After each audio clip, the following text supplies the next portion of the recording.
Welcome to మట్టిశెట్టి వంటలు. ఎలా ఉన్నారు? అందరూ బాగున్నారండి. ఈరోజు మనం చాలా కాలం అయింది నేను చూపించే ఈ పచ్చడి రేలాక్ అంటారు దీన్ని. ఇది అందరూ తినదగినటువంటి పచ్చడి.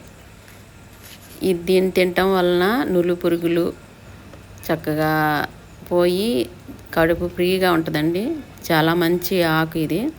ఇది చూడటానికి నేరేడు ఆకులాగా ఉంటుంది, కానీ ఇది లేత ఆకులు వేసుకోవాలండి. ఒక గుప్పుడు ఎండుమిరగాయలు అయితే సరిపోతుంది. ఒక గుప్పుడు ఆకుకి, ఒక గుప్పుడు ఆకుకండి 10-12 మిరగాయలు సరిపోతాయి. తక్కువ వేసుకుంటే మిరగాయలు కూడా తగ్గించుకోవచ్చు.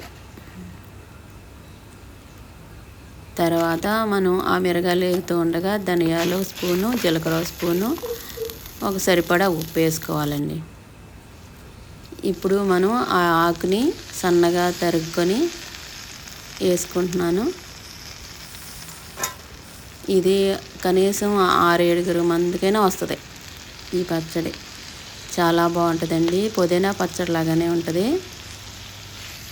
చాలా టేస్టీగా ఉంటుందండి ఈ పచ్చడి. ఇది ఎన్నో సంవత్సరాల క్రితం పెద్దలు చేసిన ఈ పచ్చడి మళ్ళీ మీకు చూపిస్తున్నాను. చక్కగా కొంచెం నూనె వేసుకొని అది మగ్గనిస్తే బాగుంటుందండి. ఇది కొంచెం గట్టిగా ఉంటుంది. ఈ ఆకు తొందరగా మగ్గదు. సిమ్లో పెట్టుకొని చక్కగా వేయించుకొని దీనికి చింతపండు వేసుకోవాలి. ఆ ఆకు చప్పగా ఉంటుంది. చింతపండు వేసుకోవాలి. మరి నేనైతే ఒక గుప్పుడు గోంగూర వేసుకుంటున్నాను. మీరు కూడా అలా వేసుకోవచ్చు, లేదా కొంచెం చింతపండు వేసుకుంటే సరిపోద్ది. గోంగూర లేకపోయినా పర్వాలేదు. కొంచెం నీళ్ళు అలా చల్లి చక్కగా మగ్గ పెడితే సరిపోతుందండి. ఇది అయిపోవచ్చింది. అది మనం ఇది తీసేసుకుని చక్కగా మిక్సీలో వేసుకుంటే మెత్తగా అవుతుంది, లేదా దంచుకోవచ్చు. తర్వాత మనం తాలింపుకి రెడీ చేసుకుందామండి. కొంచెం నూనె వేసుకొని మనం తాలింపుకి చక్కగా రెడీ చేసుకున్నాయి వేసేసుకొని ఒకటి వేయించేసుకుందాము. చాలా మంచిదండి ఈ పచ్చడి. ముందుగా మనం నెయ్యి వేసుకున్నాను నేను. వెన్న ముద్ద వేసుకుంటే ఇంకా టేస్ట్గా ఉంటుంది ఈ పచ్చడికి. ఎందుకంటే ఈ పచ్చడి మంచిదని ఎందుకు చెప్తున్నానంటే నేను అనుభవంగా చెప్తున్నాను. మేమందరం తిని మీకు చూపిస్తున్నాము.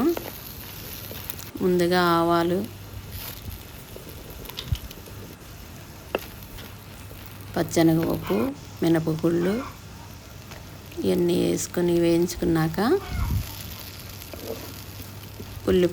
ఉల్లిపాయలు మీకు ఇష్టమైతే వేసుకోండి, వేయకపోయినా పర్వాలేదు. గోంగూర వేసాం కాబట్టి ఉల్లిపాయ బాగుంటుందని వేసాను. తర్వాత వెల్లుల్లి కూడా వేసుకొని వేయించుకుందామండి. తర్వాత 2 ఎండుమిరగాయలు వేసుకుంటే బాగుంటుంది. తర్వాత లాస్ట్లో కొత్తిమీర వేసుకొని మనం ఈ పచ్చడి దీంట్లో వేసుకొని చక్కగా తాలింపు వేసుకుంటే చాలా బాగుంటుందండి ఇది. అది చూడండి తాలింపు ఎలా వేసానో. ఇలా దోరగా వస్తేనే మనకి తాలింపు బాగుంటుంది. మాడిపోయిందంటే మళ్ళీ చేదు వస్తుంది. ఈ పచ్చడి చక్కగా వేసుకున్న తర్వాత మీరే చెప్తారు ఎంత బాగుందో, ఎంత మంచిదో హెల్త్కి అని. కొంచెం కొత్తిమీర కూడా వేసేసుకుని మనం నూరుకున్న ఈ పచ్చడిని దాంట్లో వేసేసుకుందాము. కొత్తగా చూసేవారందరూ సబ్స్క్రైబ్ చేయండి. Thank you.